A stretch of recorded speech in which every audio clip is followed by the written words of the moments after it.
hermanos, Mateo capítulo 27, del verso 57 en adelante. Vamos a leer del verso 57 al 66, donde nos narra la sepultura o la tumba de Jesús, ¿sí? Entonces, si tú ves ahí, Mateo 57 comienza diciendo: cuando llegó la noche, vino un hombre rico de Arimatea, llamado José, que también había sido discípulo de Jesús. Pero previo a esto, si tú lees lo anterior, donde nos habíamos quedado, en el 56 dice: entre los cuales estaban María Magdalena, María la madre de Jacobo y de José, y la madre de los hijos de Zebedeo, ellos presenciando la muerte del Señor Jesucristo en la cruz, ¿no es cierto?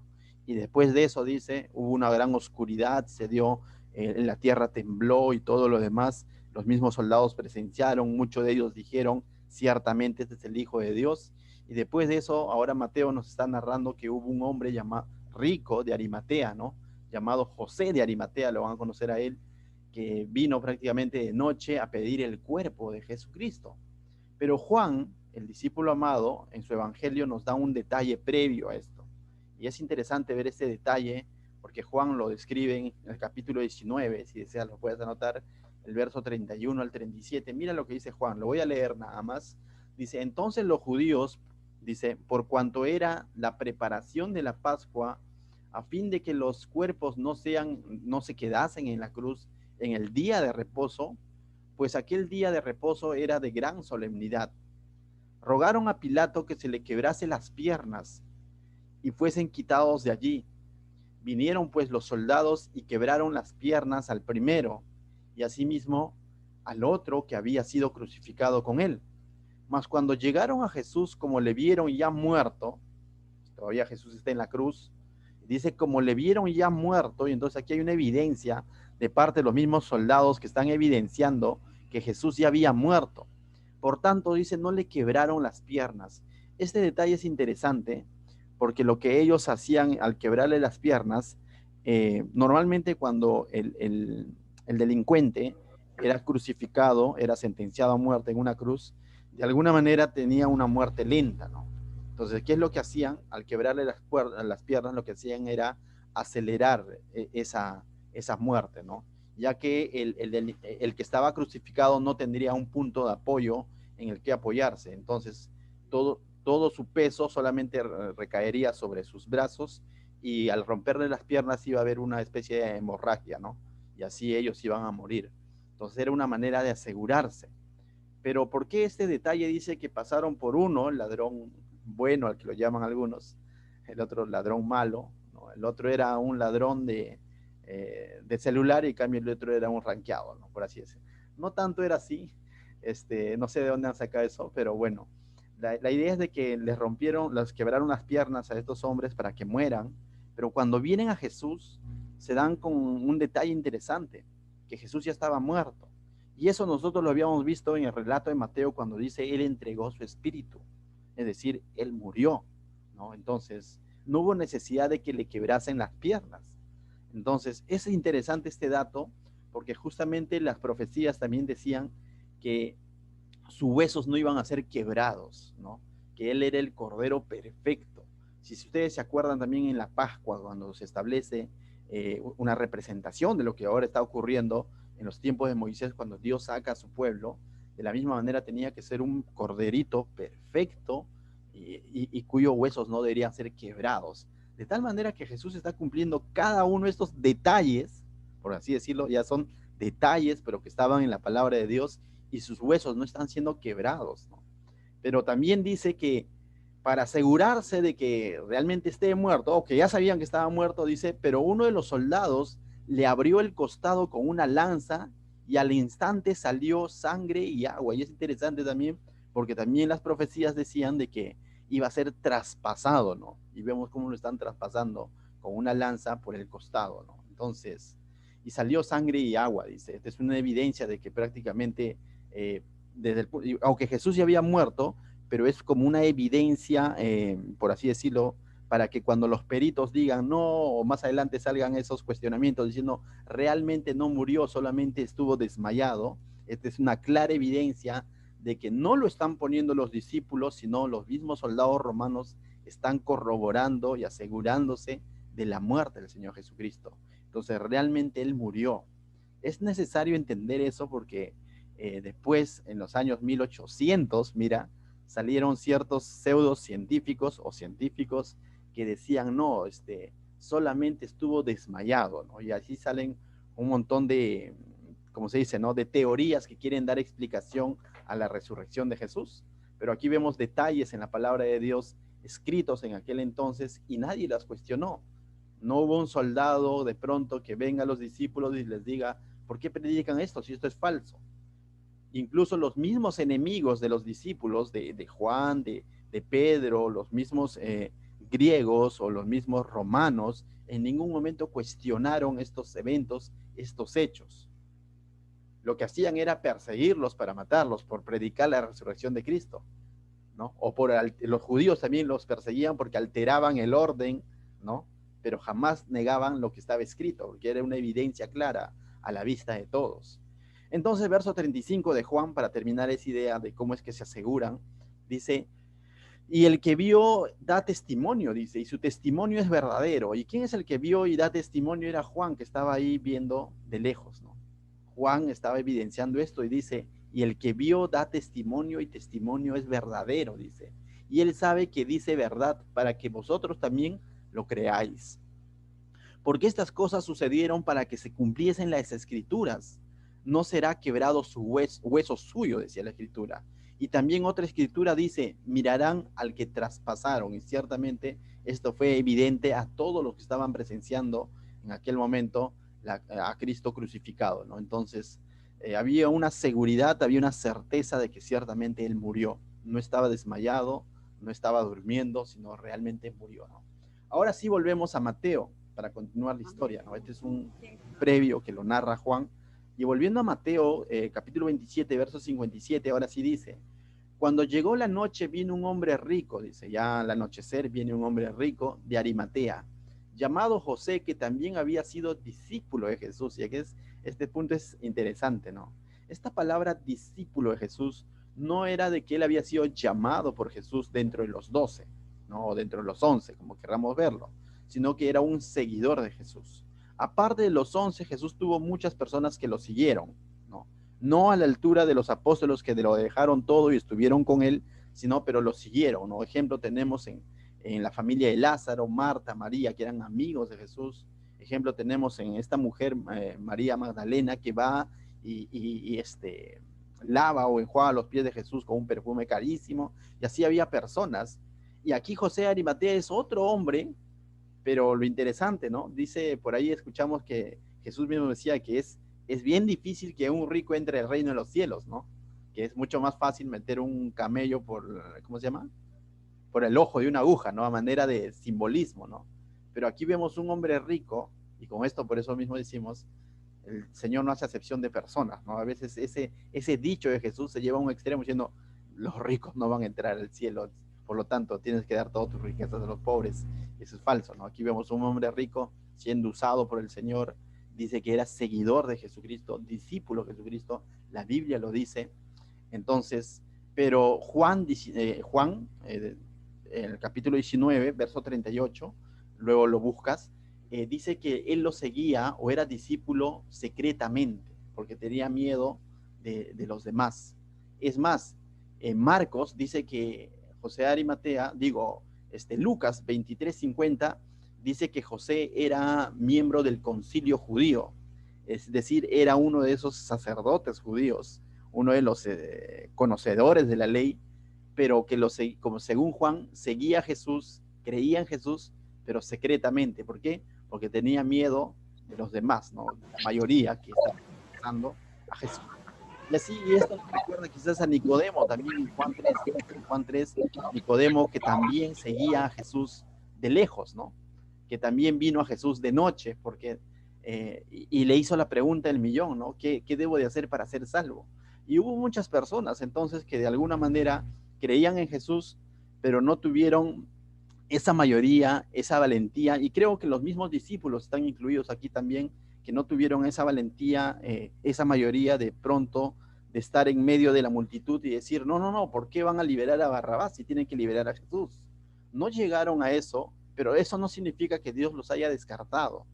Eso era parte de su debilidad, parte de su temor, pero de que eran seguidores de Jesús, eran seguidores de Jesús, ¿no? Entonces aquí vemos, dice, José de Arimatea, hombre rico, discípulo de Jesús, ¿no? Entonces estaba ahí. Verso 58, ¿qué es lo que hace Arimatea? ¿No? Dice, verso 58, fue a Pilato y pidió el cuerpo de Jesús, dice. Va ante Pilato y pide el cuerpo de Jesús. Entonces Pilato mandó que se le diese el cuerpo, ¿no? Entonces es interesante y Pilato cede a la petición que hace José de Arimatea, pero Marcos, también el Evangelio de Marcos, capítulo 15, del 44 al 45, nos da algunos detalles más. Dice que Pilatos, antes de darle el cuerpo, envía a su centurión, es decir, uno de sus soldados, a que corrobore si Jesús realmente estaba muerto. Y el centurión viene a Jesús y le dice, ciertamente está muerto. Entonces ahí vemos otra evidencia más de cómo es que realmente Jesús estaba muerto, ¿no? Entonces era un hecho eso. Entonces, y luego se le va a entregar lógicamente el cuerpo de Jesús a José de Arimatea. Dice 59, y tomando José el cuerpo, lo envolvió en una sábana limpia, ¿no? Entonces, el paralelo a este versículo 59 también lo encontramos en Juan, que estoy haciendo un paralelo con Juan 19, en el verso 39, mira lo que dice. También Nicodemo, el que había visitado a Jesús de noche, vino trayendo un compuesto de mirra y de aloes como 100 libras, dice, es decir, de aceites. Tomaron pues el cuerpo de Jesús y lo envolvieron, está hablando en plural, en lienzos con especies aromáticas, según es costumbre la sepultura entre los judíos. Entonces no solo era José de Arimatea, sino que era José de Arimatea y Nicodemo. Ambos eran miembros de qué? Del concilio. Ambos eran parte de los judíos, personas representativas entre los judíos. Y aquí vemos cómo es que dentro de toda esa religiosidad y envidia judía de parte de los sacerdotes que inquietaron el pueblo para crucificar a Jesús, había un remanente. Las palabras de Jesús traían fruto. Y vemos cómo las palabras de Jesús están trayendo fruto. Aunque quizás por decir, sí, tú lo has dicho al sumo sacerdote, tú lo has dicho, soy el Hijo de Dios, y no solamente soy el Hijo de Dios, sino que voy a sentarme a la diestra de Dios Padre y voy a venir en las nubes, ¿se acuerdan de ese versículo? Y de pronto recibió una bofetada, un puñetazo, escupe, burla, pero hubo un sector, hubo un remanente que abrió su corazón a esa verdad. Y ahora vemos representados en José de Arimatea y en Nicodemo haciendo este acto riesgoso. ¿Por qué? Riesgoso y de valentía. ¿Por qué? Porque ellos eran parte de un concilio que estaba justamente, que crucificó, por así decirlo, que sentenció a muerte a Jesús.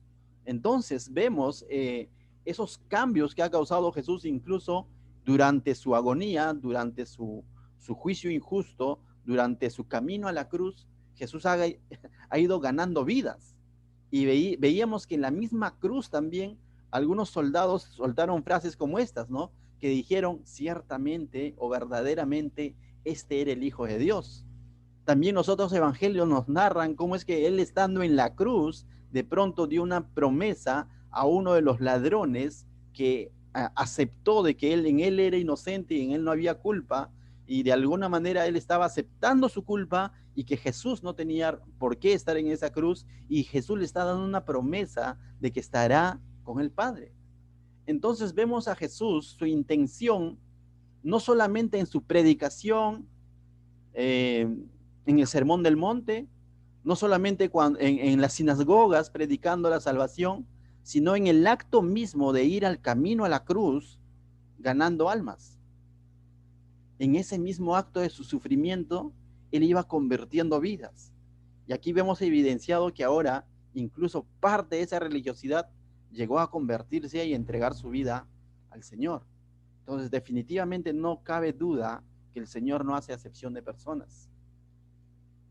No sé en quién te veas reflejado, si en el ladrón que está en la cruz, en el soldado que golpeó y escarneció y burló a Jesús, o en estos hombres judíos, parte de los que acusaron a Jesús. Pero ¿sabes qué? Para todos hay una invitación a la salvación. El Señor Jesús murió por todos. Está en ti si crees o no crees. Hubo un sector de los soldados que a lo mejor no creyeron, y definitivamente que no, que no creyeron. Hubo un sector del pueblo que tampoco, la gran mayoría que no creyó. Hubo un sector de los ancianos maestros de la ley que no creyeron, pero también hubo un sector que sí creyó. Entonces, mis hermanos, cuando se predique el mensaje del evangelio, quizás no se convertirán todos, pero recuerda, la Biblia dice bien claro que su palabra no regresa vacía. Otro ejemplo que podemos sacar, Jesús en medio de su aflicción siguió amando al pecador, siguió ganando almas, no se detuvo en su ministerio a lo que él había venido a hacer. Cuando pasamos momentos de aflicción, no es motivo de vacaciones espirituales para decir, ahorita no estoy para estar predicando, ahorita no estoy para estar compartiendo. Con mayor razón, en el momento de tu aflicción, tú puedes glorificar a Dios y muchas personas pueden dar testimonio de que hay un Dios poderoso, de que hay un Dios de gracia, que hay un Dios de misericordia, y que en tu momento de aflicción muchas personas pueden ver al Señor obrar en tu vida. Y aunque tú no lo creas, de pronto vas a decir, y yo pensé que solamente se gana almas en tiempos buenos, aún en tiempos difíciles, con mayor razón, persevera, pues, persevera. Esto es una constante más adelante para los discípulos. Pablo, en plena cárcel, estaba ganando almas. ¿Se acuerda del carcelero de Filipos? En plena cárcel, ganando almas. Y así podemos ver en la iglesia, después de la predicación de Esteban, Hechos 7, después de la predicación de Esteban, dice, vino una gran persecución y la iglesia fue dispersa como semilla, fueron perseguidos. Y de pronto vemos a Felipe descendiendo a Samaria, Judea, y saliendo a diferentes lugares ganando almas. Muchas veces yo digo, a veces no podemos, quizás no logramos comprender al Señor el sentido de decir, ¿por qué? ¿Cómo es que Él tiene sus propias maneras de extender el Evangelio, ¿no? Y fue de esta manera, ¿no? Cualquiera pensaría de que las cosas vayan bien para ganar almas para el Señor. Y sabes que una prueba bien fresca es lo siguiente, lo que tú tienes ahora frente a tu pantalla. Estamos en tiempo de COVID, y este tiempo de COVID a nosotros como ministerio nos ha permitido conocer nuevos rostros, nuevas vidas. Y nos damos cuenta que en medio de la situación difícil, el Señor ha añadido a su iglesia muchos rostros y muchas familias. Y muchas de esas familias son ustedes, que el Señor ha añadido a su iglesia en medio de esta situación difícil que vivimos. Como dicen algunos, ¿no? A lo mejor si no hubiera COVID, quizás no estaría frente a esta pantalla. Pero más que estar frente a esta pantalla, a lo mejor si no hubiera COVID, no estarías escuchando estos mensajes. Pero el Señor ha permitido esta situación difícil. Julio César daba testimonio días atrás, que el Señor permitió situaciones difíciles en su vida para que Él venga al Señor. Y qué bueno, ¿no? Y ahora vemos en una situación tan complicada que está pasando el maestro, vidas cambiadas. Vidas que el ser humano en su, ¿cómo se dice? Ni en su sueño diría, voy a entregar mi vida a Cristo. Pero ahora vemos un Nicodemo, un José de Arimatea, arriesgándolo todo y dándolo todo por el Señor. Entonces ambos, dice, miembros del concilio, pierden ese miedo a sus paisanos judíos. Quizás en algún momento tuvieron ese miedo, por eso no declararon su fe abiertamente, pero aquí lo vemos que su fe, su amor por Jesús pudo más que su miedo y ellos asumen ese reto. No son los 11 discípulos, sino son 2 que nadie se los iba a imaginar cogiendo el cuerpo del Señor y llevándolo a una tumba digna, por así decirlo, ¿no? Y se va a cumplir la escritura, porque Isaías 53, verso 9, decía que en sepultura de ricos iba a ser sepultado, valga la redundancia, o enterrado. Y ciertamente José de Arimatea, la Biblia nos describe que era un hombre que tenía sus monedas, ¿no? Tenía sus fichas, como dicen algunos. Entonces, y ciertamente se está cumpliendo nuevamente la escritura. Verso 60 de Mateo, mira lo que nos dice. Y lo puso en un sepulcro nuevo, sin haber sido usado, nuevo, ¿no? O sea, José Arimatea tenía ahí su espacio comprado en Campo Fe, ¿no? ¿Me entiendes? O sea, tenía un espacio, ¿no? Era un sepulcro nuevo que había labrado en la peña, que era propiedad de José Arimatea. Y después de hacer rodar una gran piedra a la entrada del sepulcro, se fue. José de Arimatea, al ser un hombre rico, al hacer todo este acto, ser hombre rico y ser un hombre de autoridad, al hacer este acto no es que él estaba solo, tenía sus criados o sus siervos. Y es por eso esto explica cómo es que de pronto rodaron esta gran piedra. No es que José de Arimatea de pronto era un Sansón, no, porque vamos a ver descripciones donde era una gran piedra, ¿no? Pero por algo era un hombre rico, ¿no? Un hombre rico cuando va a ir a enterrar a un familiar o a un amigo, no va a ir solo, va a llevar toda una compañía de siervos. Y ciertamente no es que José de Arimatea, siendo un hombre rico, estaba labrando esta tumba, ¿no? Él había labrado porque tenía, como se dice, tenía su gente, ¿no? Entonces, todos estos detalles son interesantes porque dice, dice, había labrado, dice, en la peña y después de hacer rodar una gran piedra a la entrada del sepulcro, se fue, ¿no? Entonces, según Juan, según el Evangelio de Juan relatando esta porción, dice que esta tumba estaba cerca al lugar de la crucifixión, es decir, estaba en el mismo monte.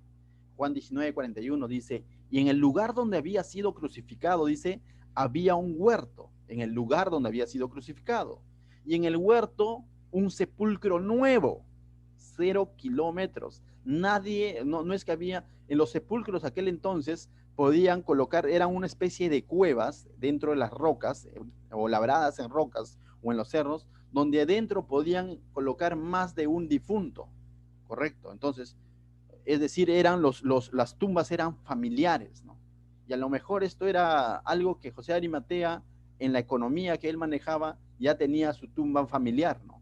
Pero al ver todo este hecho, él decide ceder su tumba nueva, 0 kilómetros, e introducir ahí el cuerpo de Jesús. Y es un buen detalle también, para que de pronto no se diga se confundió con otro cuerpo, no, que en esa tumba habían 3 cuerpos y con Jesús deberían ser 4 y por ahí nos hicieron la jugada de los números y de pronto Jesús no resucitó. No, no, no, era una tumba nueva donde no había nada. O sea, y ahí dice, lo cierran con una gran peña, ¿no? Entonces dice, y Juan es claro cuando dice, en el lugar donde había sido crucificado había un huerto, en el huerto un sepulcro nuevo, en el cual no había sido puesto ninguno, dice. O sea, es claro Juan cuando declara de que la tumba estaba vacía, ¿no? Estaba vacía.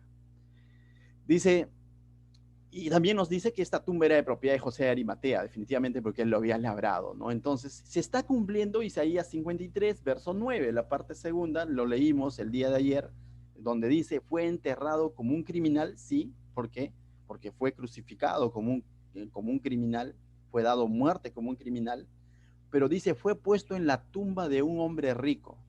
Tú dices, ¿cómo es el Señor en su soberanía que hace posible todo esto, no? Y todo esto lo que hace en nosotros y en todos los que estaban evidenciando es confirmar y reconfirmar y que reconfirmar que Él era el Mesías, de quien hablaban los profetas, de quien hablaba Isaías, porque se está cumpliendo cada uno de los detalles. Sus huesos no iban a ser quebrados, iba a ser traspasado, iba a ser enterrado en una tumba de un hombre rico, y se está cumpliendo cada uno de estos detalles. Y es interesante, ¿no? Y como dice, más pruebas, ¿a dónde más, no? O sea, ¿qué más puede pedir el ser humano? Entonces, verso 62 dice, al día siguiente, que es después de la preparación, se reunieron los principales sacerdotes y los fariseos ante Pilato. Jesús murió una noche antes del día de reposo. Por eso la premura, veíamos en Juan, de los judíos que vinieron a Pilato, le dijeron, mañana es el día de reposo, y para ellos era como algo indigno que de pronto esté exhibiéndose el cuerpo de un judío en pleno día de reposo, ¿no? Era como algo que no iba con sus costumbres judías. Si no me equivoco, eso lo cuentas en Deuteronomio, especifica claramente que no podía haber un cuerpo exhibiéndose muerto en un día de reposo, era como algo maldito, ¿no? Entonces los judíos vinieron ante Pilato diciendo, no puede estar ahí. Entonces José de Arimatea viene de noche, lo lleva y todo lo demás, pero ya estamos al día siguiente, es decir, ahora día sábado. Y este punto también es interesante. Tan grande era la ira, el enojo contra Jesús, la envidia, tal como lo catalogó Pilatos, contra Jesús de parte de los sacerdotes, de parte de la cúpula judía. ¿Sabes qué? que rompieron su propio día de reposo para venir ante Pilato, cuando se suponía que ellos eran los ejemplos de guardar el día de reposo, de quedarse en casa, de consagrarlo para el Señor y no hacer ningún tipo de trajín, ningún tipo de labor, ningún tipo de trabajo. Pero rompen ese día de reposo estos hombres judíos en su envidia, en su temor por lo que Jesús había dicho, por lo que Jesús iba a hacer, y dice, ese día sábado, ya, que es después de la preparación, dice, se reunieron los principales sacerdotes y los fariseos ante Pilato y fueron ante un gentil, a quienes ellos consideraban hombre de pecado, ¿no? Fueron ante él rompiendo su día de reposo religioso, y mira lo que dice el verso 63, y le dicen Señor. La palabra Señor es un título de honor, y terminan llamándole a Pilato Señor, ¿no? O sea, Señor, dice. Es interesante. Nos acordamos que aquel engañador dijo, viendo aún, dice, o sea, cuando estaba en vida, después de 3 días resucitaré. Entonces ellos vienen ante Pilato y le dicen, Señor, cuando un día antes tenían frente a sus ojos al Rey de Reyes y lo rechazaron. Cuando tenían ante sus ojos al Hijo de Dios y lo rechazaron. Eso es una de las cosas que hace la religiosidad. Hace que el ser humano pierda el verdadero enfoque. Y diga Señor y le dé el honor a cualquier otra cosa menos al Hijo de Dios o menos a Dios mismo. En este caso ellos están dando un honor a Pilato, un hombre gentil, un hombre romano, pero cegados por su orgullo, por su envidia hacia Jesús, teniéndolo un día antes frente a sus ojos, y no lo quisieron reconocer, sino muy por lo contrario, cuando él dijo que él era el Hijo de Dios, gritaron blasfemia y lo entregaron a Pilato para que sea crucificado.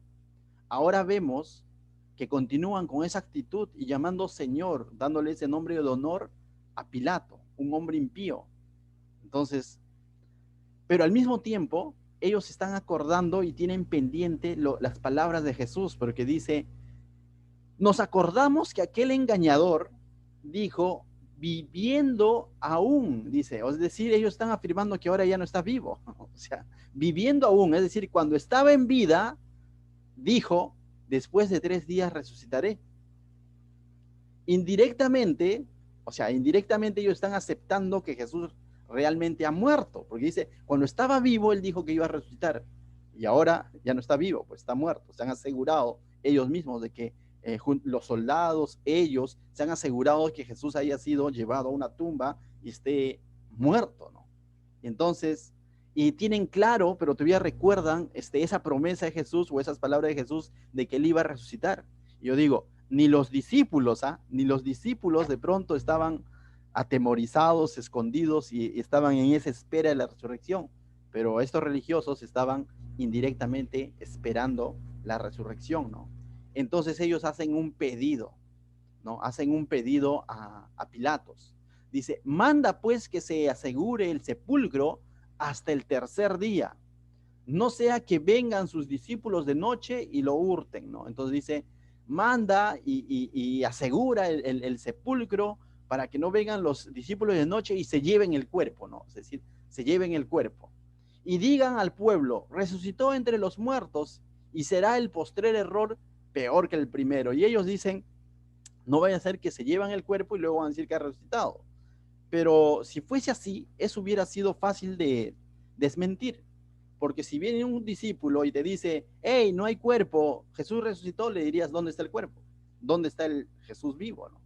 O sea, era más fácil decirle dónde está Jesús vivo que decirle no hay cuerpo, ¿no? Pero lo que ellos no sabían es que indirectamente están trabajando a que la resurrección sea cada vez más, no es que sea, sino que están trabajando a que haya cada vez más evidencias para creer en la resurrección, porque se están asegurando, están afirmando que Jesús cuando estaba vivo había dicho esto, es decir, ahora está muerto. Se han asegurado a través de un centurión de querer quebrarle las piernas, pero no lo hicieron, sino lo traspasaron con una lanza. Lo han llevado a una tumba, lo han cerrado con una gran roca y ahora van a enviar todavía soldados romanos a custodiar la tumba, ¿no? Entonces, mira lo que dice: manda pues que se asegure el sepulcro. Entonces, estas medidas que se van a dar, definitivamente lo que están haciendo es colaborar a la credibilidad de la resurrección. Verso 65 dice: y Pilato les dijo: ahí tenéis una guardia, id aseguradlo como sabéis. Entonces ellos fueron y aseguraron el sepulcro. Mira cómo lo aseguraron: sellando la piedra y poniendo la guardia. Es interesante este punto. Dice, porque van y aseguran el sepulcro, sellando la piedra y poniendo una guardia, ¿no? Es decir, le ponen mayor seguridad al sepulcro, sin saber que así estaban colaborando con el milagro que iba a suceder dentro de unos días, ¿no? O dentro de unas horas ya. Entonces, lo interesante es que ese mismo poder que iba a resucitar a Jesús de los muertos, y hago una pregunta: ¿acaso no iba a tener poder de mover esa roca? ¿De vencer a esos soldados? ¿De romper ese sello? Si tenía el poder de levantar a Jesús de los muertos, definitivamente mover una roca es como dicen algunos, un chacal de 20, ¿no? O sea, definitivamente. Humanamente ellos están tratando de impedir la resurrección, más que asegurarse de que era falso el testimonio de Jesús. Lo que ellos están tratando es de poner impedimentos, obstáculos a la resurrección. Y básicamente vemos de que pusieron 3 obstáculos. Primer obstáculo, la piedra, ¿no? Una roca, una gran roca. Este es el obstáculo material que se puso en la tumba de Jesús.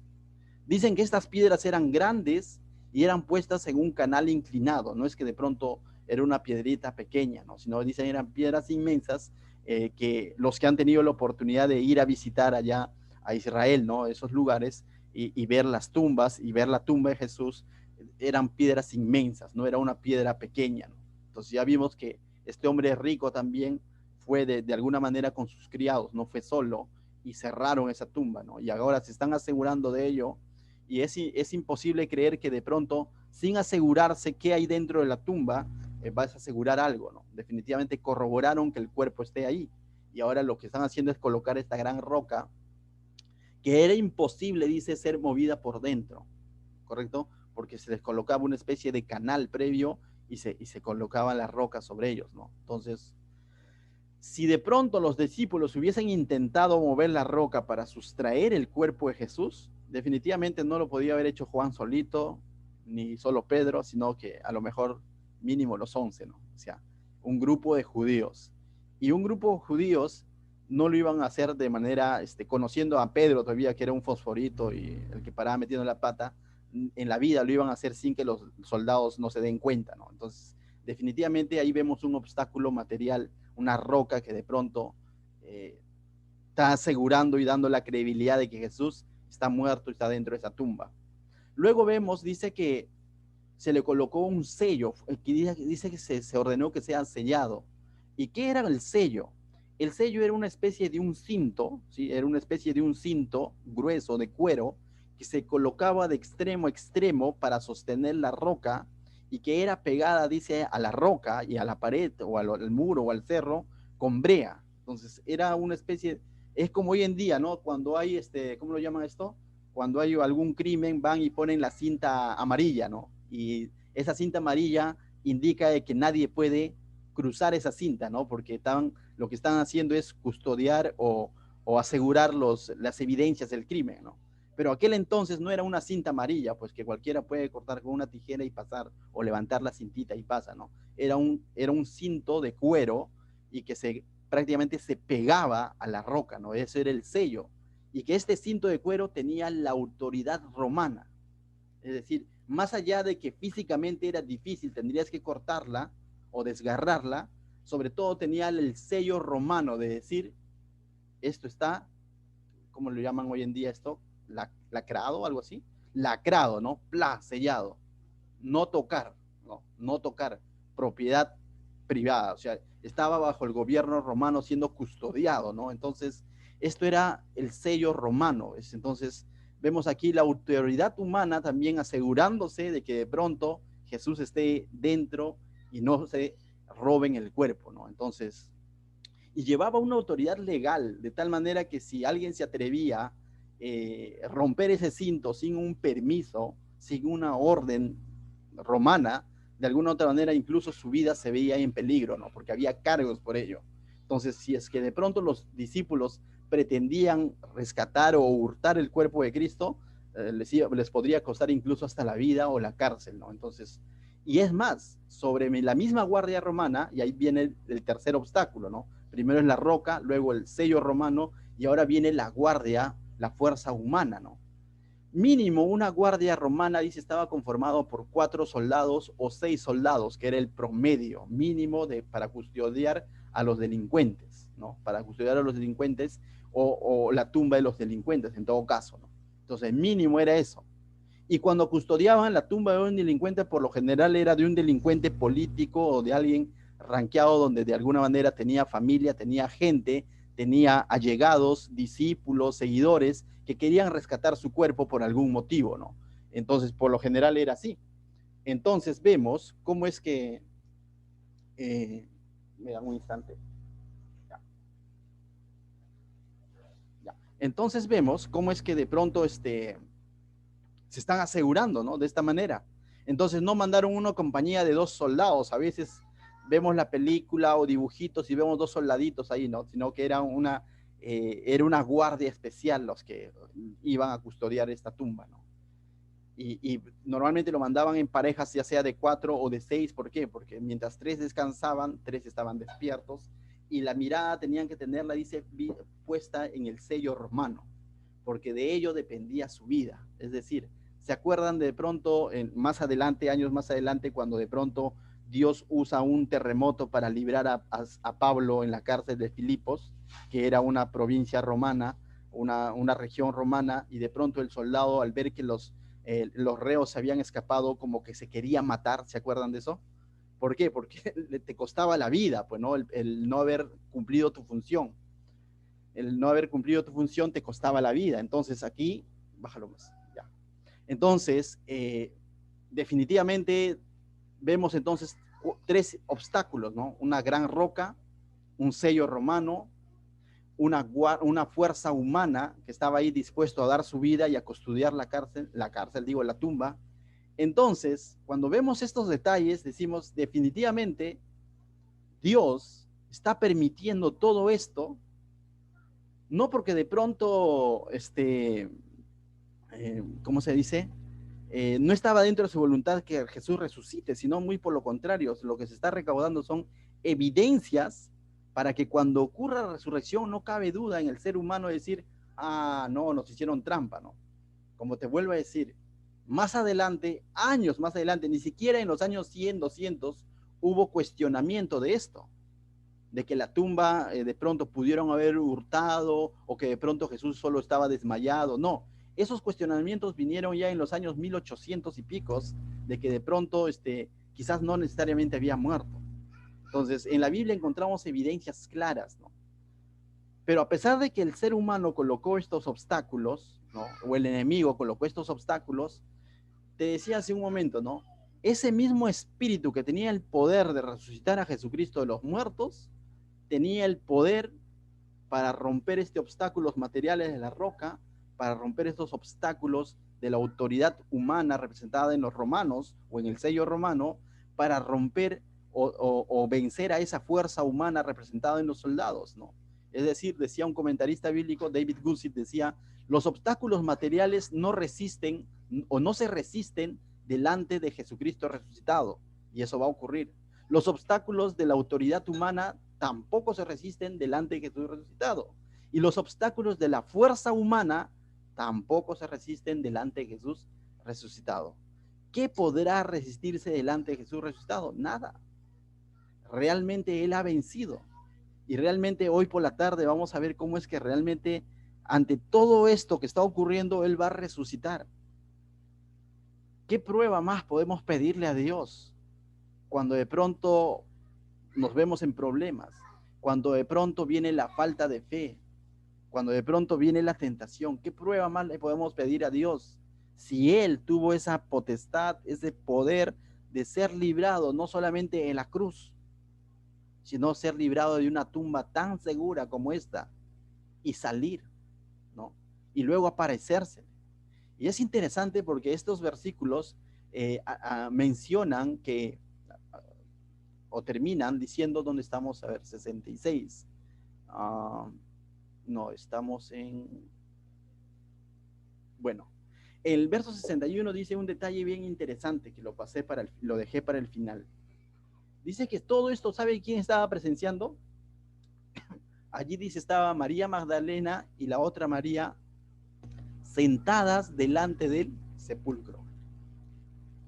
Había testigos oculares.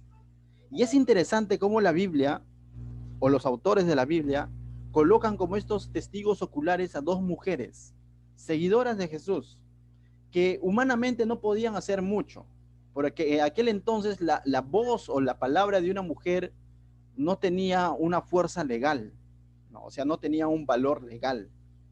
Ni siquiera que ellos atestiguen algo, no los llamaban ni siquiera como testigos, simplemente no tenía un valor, ¿no? Es como que de pronto llamas a un niño para un juicio, no tiene mucho valor, ¿no?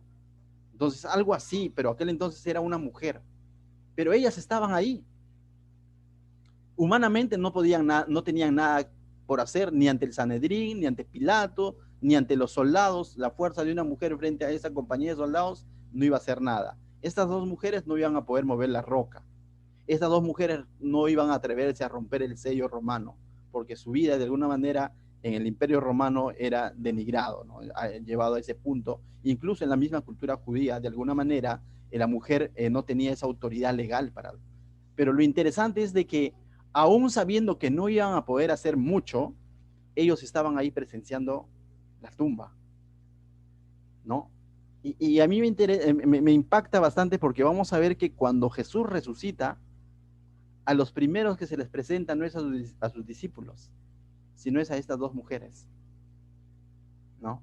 Y esto nos habla mucho, ¿sabes por qué? Porque a veces puede pasar por nuestra mente diciendo, no puedo hacer mucho para las cosas del Señor. Quizás esa labor es para el pastor, quizás esa labor es de anunciar el sacrificio, el mensaje de Cristo es para algún evangelista. Quizás yo no puedo hacer mucho. ¿Sabes qué? Simplemente continúa siguiendo al Señor, continúa creyendo al Señor. Y en el momento menos pensado, Él te va a dar la oportunidad de ser un testigo ocular ¿de qué? De su resurrección en este caso, pero en el caso nuestro, de poder predicar a Cristo resucitado.